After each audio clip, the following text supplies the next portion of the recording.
سوال کیا گیا کہ کیا محفل میلاد جو منعقد کی جاتی ہے اس میں سب کچھ بدعت نہیں ہے؟ ہمیں تو یہ بتایا گیا کہ میلاد میں سب کچھ بدعت ہے، اس لیے وہاں پہ نہ جایا کرو، صرف نماز پڑھو، یہی کافی ہے۔ میرے آقا میں حاضر ہوں، میرے آقا میں حاضر ہوں، میرے آقا میں حاضر۔ سوال کیا گیا کہ کیا محفل میلاد جو منعقد کی جاتی ہے اس میں سب کچھ بدعت نہیں ہے؟ ہمیں تو یہ بتایا گیا کہ میلاد میں سب کچھ بدعت ہے، اس لیے وہاں پہ نہ جایا کرو، صرف نماز پڑھو، یہی کافی ہے۔ یاد رکھیں، محفل میلاد میں قرآن کریم کی تلاوت ہوتی ہے، اور قرآن کریم پڑھنے کا خود اللہ رب العزت نے حکم دیا، اس کے پیارے نبی کریم صلی اللہ علیہ وسلم نے بتایا کہ تم میں بہترین لوگ وہ ہیں جو قرآن کریم کو سیکھتے ہیں، سکھاتے ہیں، پڑھتے ہیں، اور جہاں پہ قرآن کریم کی تلاوت ہو وہاں پہ برکات اور رحمتیں نازل ہوتی ہیں۔ تو محفل میلاد میں قرآن پڑھا جاتا ہے۔ اس کے علاوہ نبی کریم صلی اللہ علیہ وسلم کی ذات بابرکات پر درود و سلام اور نعت شریف پڑھی جاتی ہے۔ درود و سلام پڑھنے کا بھی اللہ نے حکم دیا، اور یہ قرآن سے ثابت ہے، ان اللہ و ملائکتہ یصلون علی النبی یا ایھا الذین آمنوا صلوا علیہ وسلموا تسلیما۔ بے شک اللہ اور اس کے فرشتے نبی علیہ السلام پر درود پڑھتے ہیں۔ اے ایمان والو، تم بھی اپنے نبی پر درود پڑھو اور کثرت سے سلام پڑھو۔ درود و سلام پڑھنے کا حکم ہے، اور درود و سلام پڑھا جاتا ہے، اور اس کی احادیث میں بھی بڑی فضیلت ہے۔ اس کے علاوہ نبی علیہ الصلوۃ والسلام کی اشعار کے صورت میں مدح سرائی کی جاتی ہے، نعت پڑھی جاتی ہے۔ تو یہ بھی احادیث سے ثابت ہے کہ صحابہ کرام رضوان اللہ علیہم اجمعین نے نبی علیہ الصلوۃ والسلام کی اشعار کی صورت میں مدح سرائی کی، نعت پڑھی۔ اور حضرت حسان بن ثابت نے نبی علیہ الصلوۃ والسلام کی ہجو کرنے والے کفار و مشرکین کو اشعار کی صورت میں جواب دیا۔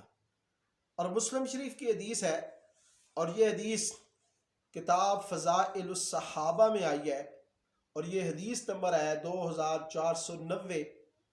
حضرت حسان بن ثابت کے فضائل میں یہ لکھا ہوا ہے کہ حضرت عائشہ الصدیقہ رضی اللہ عنہ، جو ام المومنین ہے، زوجہ رسول صلی اللہ علیہ وسلم ہیں، انہوں نے فرمایا کہ حسان بن ثابت نے نبی علیہ السلام کی ہجو کرنے والے کفار و مشرکین کو جواب دیا تو صحابہ کے دلوں میں ٹھنڈ پڑ گئی۔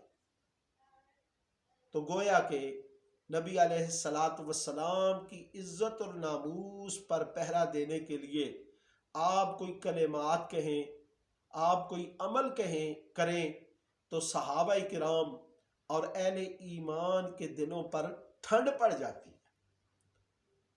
اور حسان بن ثابت نے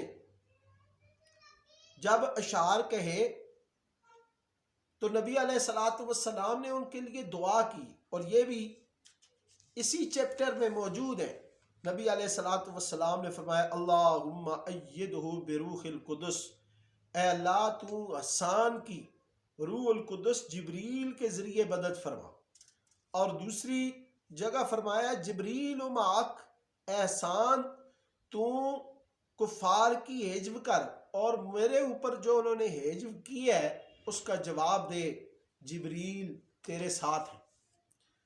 تو یہاں سے یہ پتہ چلا کہ جو بھی نبی علیہ الصلوۃ والسلام کی عزت اور ناموس پر پہرا دیتا ہے، اللہ کے نبی کی دعا بھی اس کے ساتھ ہے، اور جبریل امین بھی آپ کی دعا سے اس کے ساتھ ہے۔ حسان بن ثابت نے جو اشعار کہے، یہ اشعار زیادہ ہیں لیکن میں 2-3 اشعار پڑھ کے آپ کو سناؤں گا۔ حضرت حسان نے فرمایا، حجوت محمدا فاجبت عنہ وعند اللہ فی ذاک الجزاء۔ حجوت محمدا فاجبت عنہ وعند اللہ فی ذاک الجزاء۔ تم نے محمد صلی اللہ علیہ وسلم کی ہجو کی، میں نے حضور صلی اللہ علیہ وسلم کی طرف سے جواب دیا، اور اس کا اجر میں اللہ ہی سے لیتا ہوں۔ اور دوسرا، یہ عزت اور ناموس پر پہرا دینے کی زبردست شعر ہے، زبردست مثال ہے جو حضرت حسان بن ثابت نے پیش کیے۔ فَإِنَّ أَبِي وَالِدَتِي وَعِرْدِي لِعِرْدِ مُحَمَّدٍ مِّنْكُمْ وِقَاءُ۔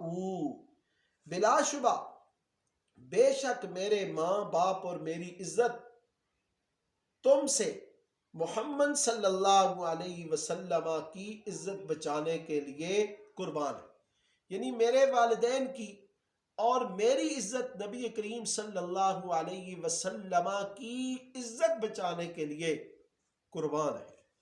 اور تیسرا شعر، وقال اللہ قد ارسلت عبدا یقول الحق لیس به خفاء۔ اور اللہ نے فرمایا کہ تحقیق میں نے بندے کو اپنا رسول بنایا، اور وہ رسول حق کہتے ہیں، اس میں کوئی مخفی بات، کوئی شبہ والی بات، کوئی پوشیدہ بات نہیں ہے۔ تو یہ اشعار حضرت حسان بن ثابت نے کہے، اور اب اشعار کی صورت میں نعت پڑھنا، نعت سننا، یہ بھی صحابہ کی سنت ہے، بلکہ نبی علیہ الصلوۃ والسلام کی سنت ہے کہ آپ نے اس پر حضرت حسان بن ثابت کی تعریف کی۔ تو میں نعت خوانوں سے بھی یہ کہوں گا کہ جہاں وہ اور لوگوں کے کلام پڑھتے ہیں، وہاں اپنے کلام میں یہ حضرت حسان بن ثابت کے اشعار ضرور داخل کریں، اور یہ ضرور اشعار پڑھا کریں، کیونکہ اس وقت عزت اور ناموس پر پہرا دینا ہر مسلمان کی بنیادی ذمہ داری ہے، ضرورت ہے۔ تو ان اشعار سے بہتر اشعار کوئی نہیں۔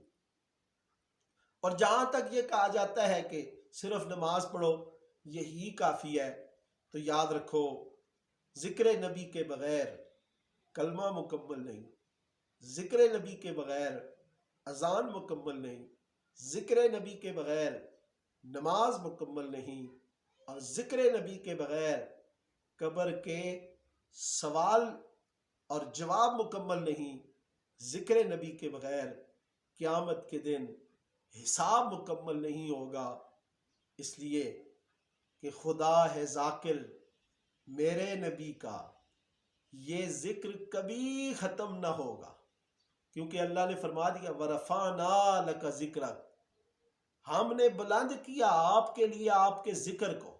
کس نے ذکر کیا؟ اللہ نے۔ اللہ نے فرمایا وَمَا أَرْسَلْنَاكَ إِلَّا رَحْمَةً لِّلْعَالَمِينَ وَرَفَعْنَا لَكَ ذِكْرَكَ يَا أَيُّهَا النَّبِيُّ إِنَّا أَرْسَلْنَاكَ شَاهِدًا وَمُبَشِّرًا وَنَذِيرًا وَدَاعِيًا إِلَى اللَّهِ بِإِذْنِهِ وَسِرَاجًا مُنِيرًا لَقَدْ كَانَ لَكُمْ فِي رَسُولِ اللَّهِ أُسْوَةٌ حَسَنَةٌ إِنَّكَ لَعَلَىٰ خُلُقٍ عَظِيمٍ۔ یہ کیا ہے؟ یہ میرے نبی کی اسوہ کی، اخلاق کی، ذکر کی، اور آپ کے حاضر ناظر، شاہد، مبشر، نذیر ہونے کی یہ اللہ رب العزت نے تعریف کی ہے، اللہ نے حوالہ دیا ہے، اللہ نے بیان فرمایا ہے۔ تو خدا ہے ذاکر میرے نبی کا یہ ذکر کبھی ختم نہ ہوگا، ازل سے یہ محفل سجی ہوئی ہے، سجی رہے گی انشاءاللہ۔ اللہ رب العزت ہمیں اپنے نبی علیہ الصلوۃ والسلام کا سچا متبع عاشق اور آپ پر کثرت سے درود و سلام پڑھنے، نعت پڑھنے کی توفیق عطا فرمائے۔ السلام علیکم ورحمۃ اللہ۔